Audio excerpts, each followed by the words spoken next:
Welcome to Neo Prop Shop. This is a tutorial video on how to assemble my Empire Strikes Back Boba Fett style flamethrower kit. I've got all of the parts of the kit here, as well as some sandpaper and super glue. We're going to start off by doing a quick sanding of all of the resin printed parts. These are the black or gray parts, usually, unless I've switched to a new color resin by then.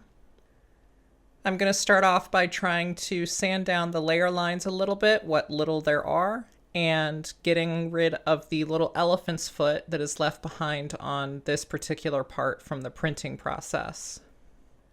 I'm not going to worry too much about getting them perfectly smooth, as the filler primer at the end will fill in any imperfections. However, if you really want it to get nice and smooth, do a wet sanding with a 400 or 600 grit. Next up, we're going to move on to the rod parts, which I'm going to put on the rods to help hold them while I sand. Just be careful not to actually sand and scuff up the rod, but this is just a great way to hold these little parts, and you can rotate them around the sandpaper and such. Also note that I do not recommend sanding the clear greebly. Instead, just coat it in some high gloss clear coat, and that will fill in any imperfections and really make it nice and shiny. I'm also going to sand the ends of the rod parts on this flat piece of sandpaper I have. This is just sandpaper that has been stuck to a stir stick, so that way you have a nice flat surface, and sanding the edges will get rid of any support artifacts that are left behind. Now, one thing to note while I'm sanding these rod parts is I'm being very careful not to sand perfectly parallel with the part. I'm actually sanding at a bit of an angle, so that way as I'm going around the cylinder of the part, I'm left with less flat spots. So that way it still looks perfectly cylindrical. And we're going to make sure to sand the ends of the little CO2 canister things as well, so that way you get nice adhesion when it goes into the holder greebly bit.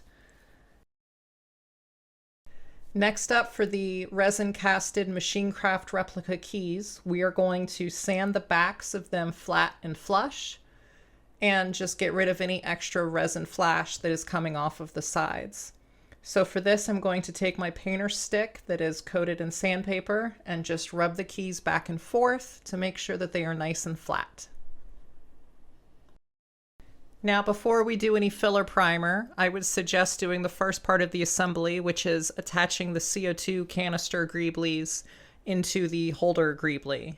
And this can be done with just a little bit of super glue. If you just put a little dab in each of the holes and insert and twist the CO2 canisters in until they cure and are nice and secure. Rinse and repeat with each of the 3 different canisters. They are all exactly the same, so it does not matter which one goes in which slot. And now with those parts glued together, I'm going to take all of my resin printed parts and spray them with filler primer. If you've never used filler primer before, it helps fill in any small imperfections on whatever you're painting. In this case, it will help fill in layer lines and any sanding artifacts. To make this easy on myself, I have some double-sided woodworker's tape stuck to a scrap piece of plastic that will hold all of the parts in place as I spray them. A little bit of time has passed, and I have since coated all of the parts in filler primer, as well as a regular primer, and painted them in their final color, which is mostly just black and silver. I will be doing the red detailing by hand later. Now I will be moving on to the next step of assembly, which is gluing the keys onto the larger block. To make sure that the keys have good adhesion, I'm going to take my X-Acto knife and score and rough up the surface of the block where the keys will attach. This way the glue will seep down and attach itself to the actual part instead of just the paint.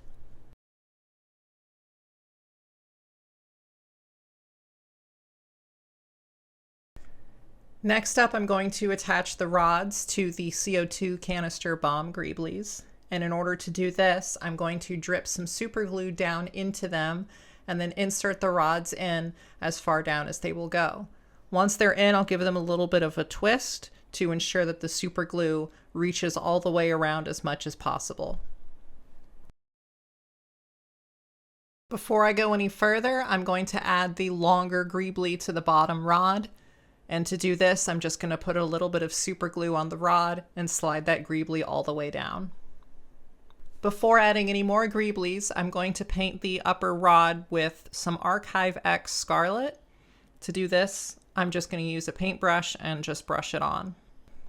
After I have the scarlet painted on, I'm going to continue sliding on more greeblies with a little dab of super glue and giving them the little twist to hold them in place. Now I'm going to paint on the rest of the details, and this is just how I personally interpret the very limited reference material that we have of the flamethrower.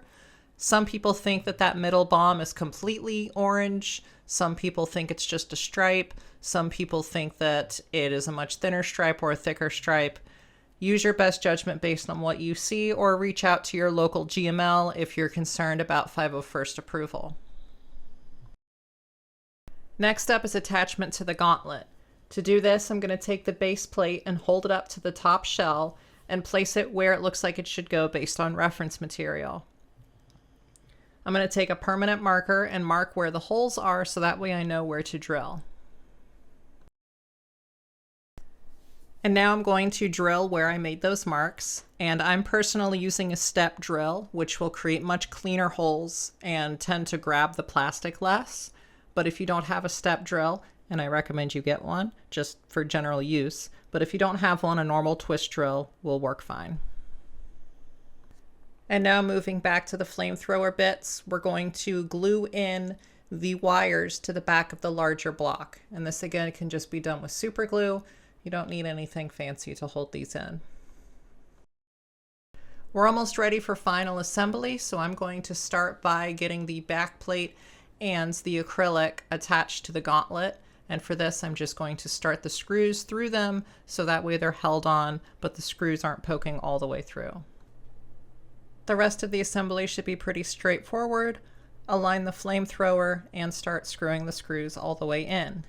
Note, I have started to put a little bit of super glue on that middle greebly holder piece, what the CO2 canisters connect into, and I find that just makes the entire thing more stable. Now for the wires, you're left with a few options. It's kind of hard to tell what was done originally, but personally I'm a fan of cutting 3 holes into the gauntlet shell and feeding the wires through. This keeps all of the wires exactly where they should be and gives it that correct curvature to the wires. However, some people think that they're just trimmed and glued onto the ends, or just trimmed and left to dangle. Take your pick and do whichever you would like.